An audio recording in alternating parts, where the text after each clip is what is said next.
Teachers and academics are being fired across Turkey at alarming rates, and people aren't really doing a whole lot about it. The last time you probably heard about the nation of Turkey was sometime last summer after a failed military coup attempt left hundreds of people dead and the nation in a state of emergency. Well, since then, the situation hasn't gotten a whole lot better, and President Recep Tayyip Erdogan has been firing teachers and academics across the nation in what he has called to decrease the threat to democracy. Now, none of this is new to Turkey either.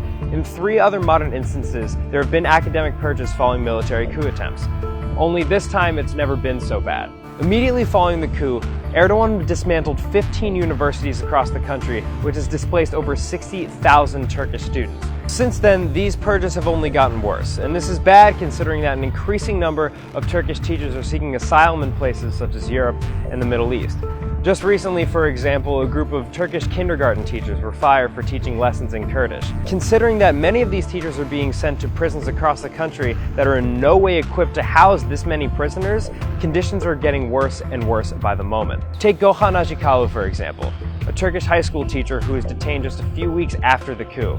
Despite being diabetic, ACIKKOLLU didn't receive the medical care he needed and died just 13 days after being first arrested. But despite all this, despite the arrests, despite the deaths, and despite the lack of educational availability, people aren't out for Erdogan. Immediately following the coup, his approval rating shot to 67%, and right now the nation faces votes on whether or not to essentially give him unlimited presidential authority through constitutional referendum. Now, I think it goes without saying that education is important.